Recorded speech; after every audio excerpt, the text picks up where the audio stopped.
Welcome back, friends. My name is Eric. This is Mellowseven Gaming, and today we're playing Rimworld Beta 18. We're back in the world of binary with our androids and our robots as we build our secondary base up to be our final headquarters, our rocket building base, our retirement home for good androids, whatever you want to call it. We've got 2 colonies going. This happens to be binary 00, which is our first colony, where we started. And it's still the heart of our industrial kind of might at this point. It's where we make all our money. It's where we do most of our mining through the quarries. We build our artworks to sell, to glorify the cause, so to speak. This is the home of Slickson, who is the bartender who started our entire thing. And Slickson, she has that jade room up top there with the special bedroom.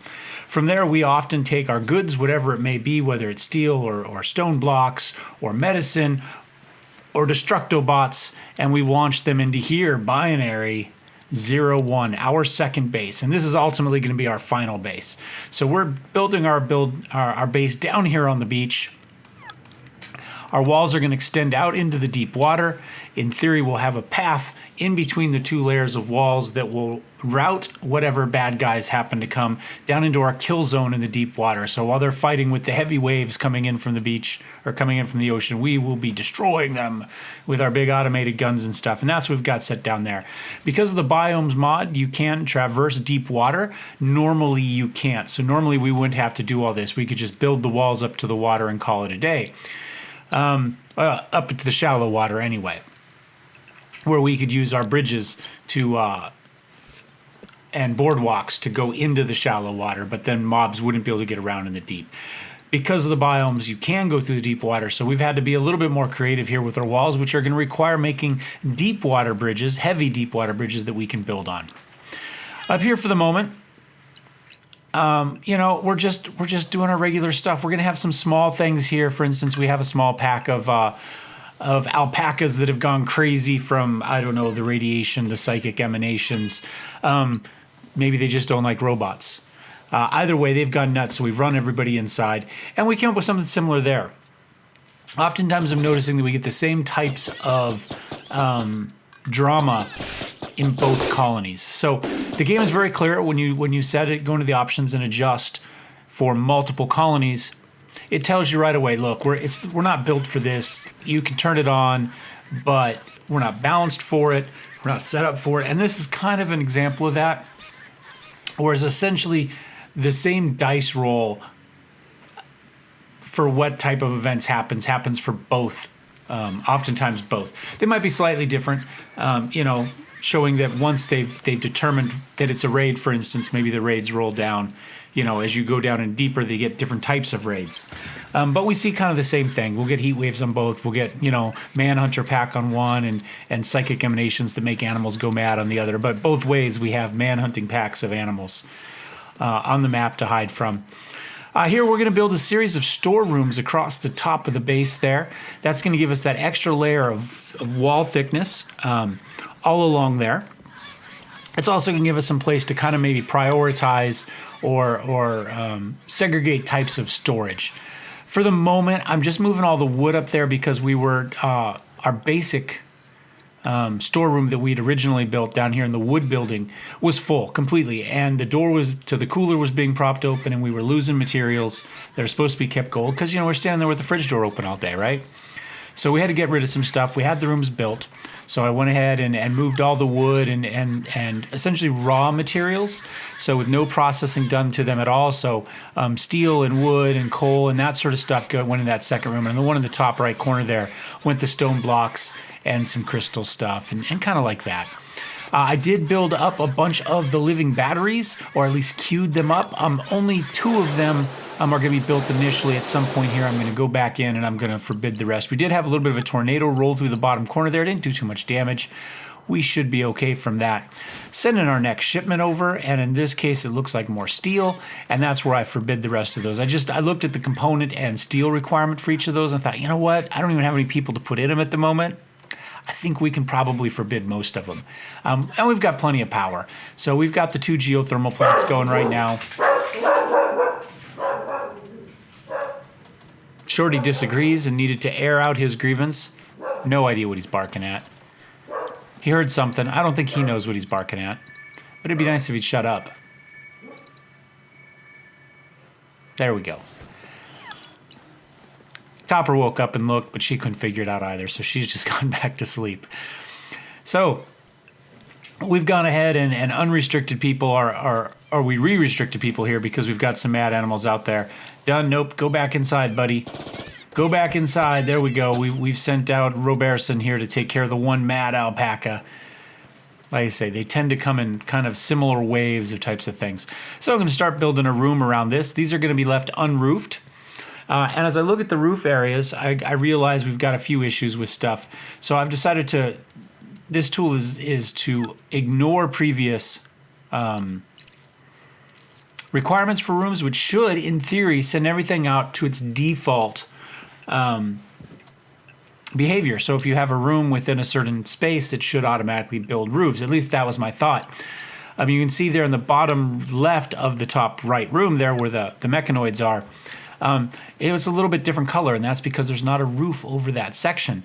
Due to the early deep mountain roof that we were clearing, there was still a little bit of an extra space there. So Dunn's been up here mining quite a bit, and so I would just go through and pull some of that stuff in now that we don't have any mad animals at the moment, and build a road up there. I was noticing how slow the path was as people were walking through the trees and the marsh and stuff to get up there.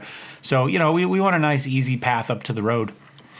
Anyway, so the idea was that by resetting those roof things and clearing those areas, they'd go back and we'd build that roof area over because it's in a room and that's what it's supposed to be. But as you can see, so far it's not happening.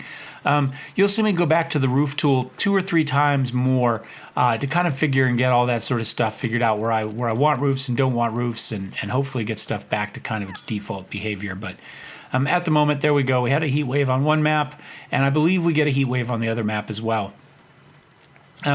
Good thing we got the stuff out of the door of our cooler. Food's not an issue. We're getting plenty of food, mostly from our insects, our pill bugs on both maps. You can see we've got 2,293 raw food, either between the pill bug, the insect jelly, and the rice that we've been growing, the small rice thing. So we've got plenty of food down there. In fact, you can see we've got enough of the pill bug, the insect jelly, that is kind of all over the place. We're going to mine that out. It was an asteroid that fell, and it's essentially composed of coal. So a coal asteroid. Those happen, yeah. We're going to go ahead and start flooring in that area, you know, and there I am looking at the roofs again. This is some other area we tried to clear. And, you know, at this point, all these areas that we haven't explicitly called out no roof areas, for instance, over our 2 geothermal plants and that little section of wall, it should start building walls. I'm assuming that we haven't built roofs over, we bought some stuff, I'm not actually sure why that stuff is there. I can't figure it out. I don't know if somebody got hurt in the tornado, but I looked after the tornado this time. I didn't see that much stuff there. I don't know. No idea. A bunch of stuff miraculously appeared. Mana from the cargo gods. Anyway, as you can see there, I'm finishing that wall, which should get that building roofed. I think they did not roof over the rest of our kind of path between our walls because it is open down there in the bottom right corner where the guns are.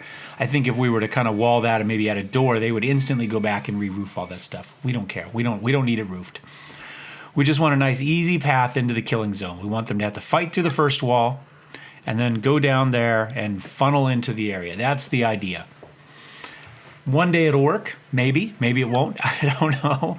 Trying to figure out more storage rooms. I figured this one will get all the stuff that's out of kind of that bedroom there in the shelves moved up here. You know, the guns and armor and stuff. And just kind of figuring out something that doesn't drive my OCD nuts and looks nice. Gives us pathing that we can get around stuff. I did notice at one point that we were really having issues with pathing because we had a couple trees left in our little walkway down there. And so people were actually walking all through those buildings and down and around the geothermal. And so I'd forbidden one of the doors for a while just to force people to go what I consider the more direct route. And then we went through and cut all those trees out. And then I unforbid the door. And it seems to have done the trick. The fastest path into those rooms now seems to be along the path and in through one door rather than through the entire chain of stuff. And I could have just blocked those center doors off and made them walls, but I don't know, it makes more sense this way. So back here, you know, mostly here we're just in binary 00 there, we're just going back to launch more materials for the most part. We've had a few little issues, but they're pretty well self-reliant at this point. They can handle just about anything. You know, if we were to get maybe a bunch of mechanoids that kind of parachuted into the middle of the base, that would give us problems, but that's probably about it at this point. Here, this is going to be our crafting room. So it's going to run along there, and we will have all the crafting workbenches outside of the appropriate storeroom. That's the thought. So, you know, if we've got a bunch of raw metal or something in one, then we'll put like the machining table outside of it. And, you know, one of them will be cloth. We'll put the tailor bench outside. That's the thought. You know, we'll have one nice big area that we can make pretty and easy to work in that everybody likes. We went ahead and put the wood floors down in it. I haven't used many wood floors in this one just because of the fire issue. We're trying to go more stone to keep things a little safer. But you know what? I had a lot of wood. It was there. We've got plenty of use for stone and metals at the moment. Oh, I haven't done it yet. So at some point, I'm going to make the nice looking wood floor in there. Continue our walls. At this point, I realize we're going to have the walls built fairly quickly, or more quickly than I was thinking that they'd be done. So, you know, we've already got most of the dock done. So I've decided to tunnel through there to kind of connect up kind of the walkway between the walls, what will ultimately be between the walls, through the mountain there. Thinking that this wall is going to get done, and you know, it'd be nice also to have that little walkway through. So we've gone ahead and queued that up, and yeah, they've already mined it out, and we haven't got much farther. So I come back later and we put a door in there, just so it's not an open hole right there. As we continue on, and soon we'll be able to do the same thing at the top half of the wall there as well. You can see 2152 insect jelly 2. We really bounced back again. I'm not sure what the issue was. We were down to, you know, about 100 at one point in that map, and we got 600. It looks like here, and you know, it seems to go up and down. I'll sell it down to 1,000, and then all of a sudden we'll stop collecting it for no apparent reason. But we seem to be holding steady at about 2,000, so we'll kind of run with that for the moment. There we go, putting down the wood floors, working on figuring out what I want for flooring. You know, it's more an issue of just something that looks nice. That's really, for me, not even for them. You know, we're getting some messages, some people that are either refugees, they're looking for help, or they're wounded somewhere, and we're just ignoring them because we don't care. Unless they're an android, one less person we'll have to deal with later. Right, and we know people are horrible, so we're not surprised by their behavior. It's a tough world out there. It only may be made better if we can put robots and androids in charge. Well, androids in charge. There's a little bit of racism amongst androids and robots.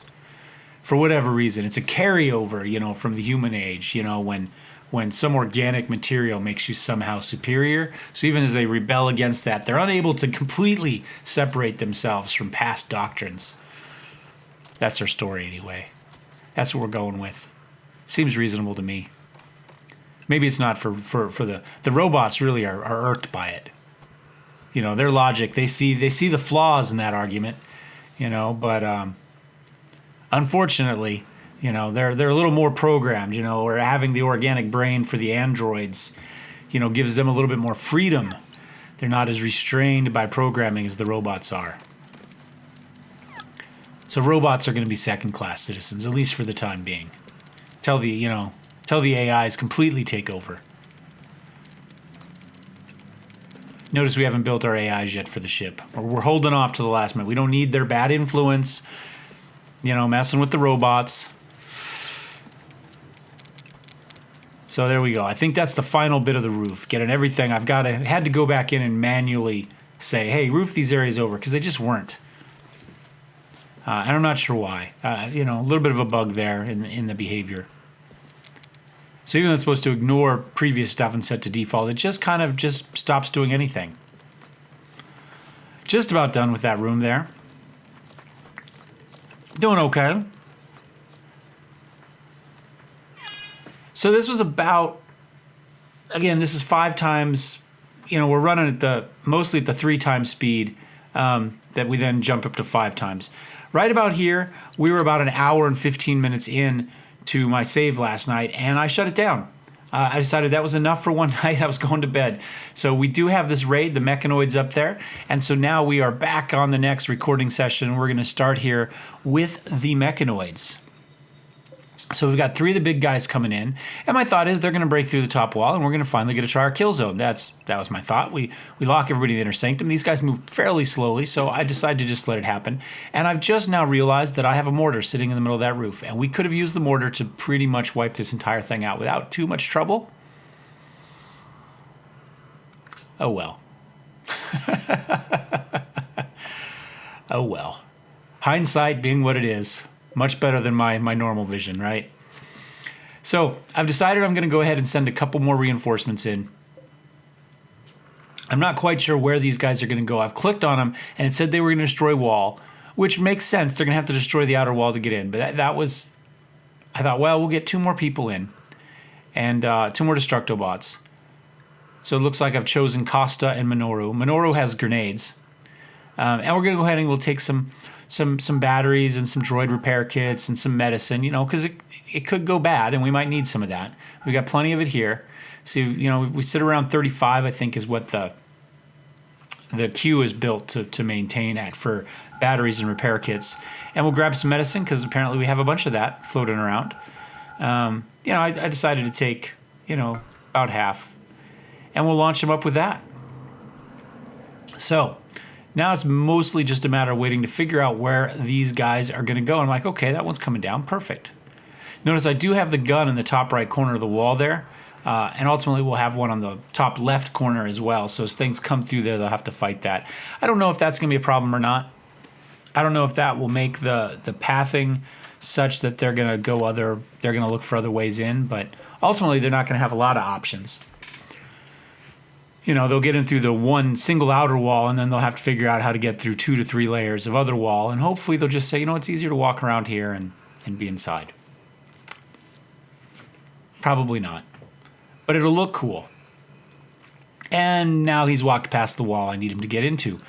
Now, I probably should, next time I start, go ahead and remove that little kind of 2-wall section in between the left area and the right, you know, wall path there at the top. So if they get into that big section, they can hop into our little pathway and go around. Much like we did on the bottom where we tunneled through the wall there. The thought there was if they break in from the left side, they can just go down and through that way, and they'll still end up in the kill zone. Those auto guns can shoot either direction, and we'll just kind of double side the kill zone. That was my thought. So now, because those guys clearly aren't going through here, and I know this wall isn't complete, I've decided to open that door in hopes that they will automatically path in. We have one gun that's down. It needs repairs because we don't have enough components anymore. Unfortunately, our zone isn't set up to let people down there. So I've gone through here, and now I need to figure out how to fix this. And I think I fix it here. But I adjust the inner sanctum animal and not the inner sanctum people. So then I go to move Guru down there and say, build that, and he can't. And I don't know why. I didn't, it's like, I know I just set this. Inner sanctum, yeah, that's it. We're on inner sanctum, okay. So come back here, inner sanctum, oh, it's not there. Why isn't it there? I don't know. Now I'm gonna look again. I'm gonna verify that I did in fact set it. Yep, and we accidentally did a little dot there as we were clicking around. So now we can get Guru to build that. And the thought is now we'll build our sandbags there. They'll come in and our auto guns will take care of them. Easy peasy lemon squeezy, you know, bish bash bosh, Bob's your uncle, Sally's your aunt, all that good sort of stuff. And yeah, unfortunately all the steel's up in the top right. We got to walk all the way down. I probably want to make some additional pathways, you know, maybe from the gates on the left up and down to here, just to speed travel up through kind of our little rainforesty beach area here, marsh. And of course he wants to build one and then go somewhere else. And at some point I realized it's because Chalmers is coming down to finish it off. And I'm like, oh, okay. It still would have been faster to have Guru do it, but I just got tired of fighting the clicks. So we'll let Chalmers go through. There's going to be time for him. He'll fix that. There we go. Done. We should have 4 auto guns as soon as those guys walk through. And it looks like they are going to walk through at this point. I'm like, yes. Let's grab our fighters. Make sure everything's okay. At this point, I want to make sure that we can still do some work, but I don't want our civilians kind of in the gunshot area. So I'm going to adjust Area 1 to also include these top rooms up here. And I think that's how I leave it. I figure they can go back and forth between the two. If they have 2 allowed areas, they will walk through a non-allowed area to get through them. But that should work. So we're going to put all those guys on Area 1. including our soldiers, because once we draft them, they'll ignore those. And there's a solar flare, so now none of our auto guns work. Yeah.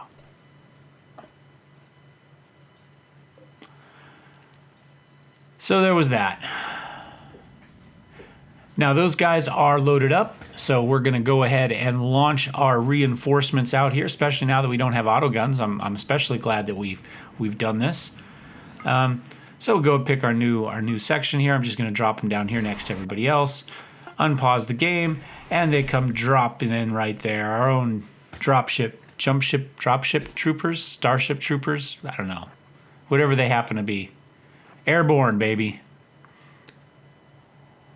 No room for dirty, stinking legs here. We're all airborne. And they've decided to just sit out there and destroy the walls.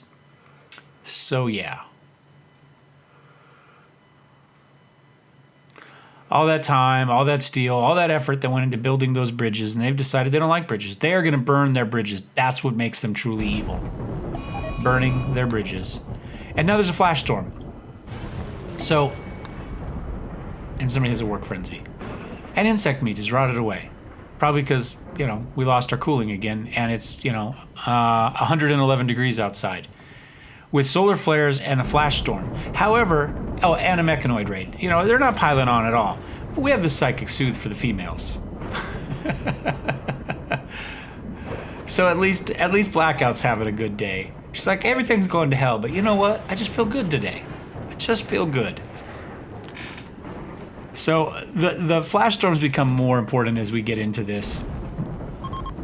But for now, we can just kind of ignore it. So I'm trying to find a way to get in here. Of course, it wants to run the one guy back on the other side of the wall rather than just kind of... we just don't have a lot of range with these weapons. That's the biggest problem. So we kind of sneak in. I'm hoping, okay, maybe he'll come after us. Nope. Not interested. Not interested. We'll just kind of grab him individually. And I don't know why it wouldn't let me tell him to move there. It just kept saying drop your rifle, which makes no sense. Why would you do that there? Why would that be a right-click menu on the character? I would think that should just be down on the bottom there. So little Inferno rocket, whatever there, and again, it wants to keep putting stuff outside. But we're moving through it. I've just said, you know what? Screw it. We're going to have to move out and take this guy. He's not going to follow us. Apparently, destroying walls is just too juicy a target. So, whatever. Now we got to move people out. Now I'm hoping, can I get him to chase? Nope, couldn't. So like I say, we just have to move out. We just have to take care of things. Get myself centered on my green screen there. I'm drifting. There we go. So 1 down, 2 more over here. I figure we'll come take care of this guy that's wandering up through the middle for no reason. Not sure what he's going to do. He also wants to attack limestone walls, just different limestone walls. Now, trying to separate people up a little bit in case we get more big area effect inferno cannons, because I think that's what he had as well. So we kind of set people up. But again, the problem we're going to run into is range again. Notice nobody's shooting. He has the range on us. And now we've got a bunch of, this back on binary 0-0. We have some man-eating bears there that are a little upset with us, so we're just going to head and do that. Similar to the man-eating bears we had earlier in binary 0-1. And so yeah, nobody's shooting. So now it's like, wait, what's our range? Just out of range. So we'll run all the way up here. I think one person, maybe Angus is shooting, and that is it. Roberson, where he's not shooting, let's move him up a little bit more. Nope, that's not going to do it. Let's move him up too.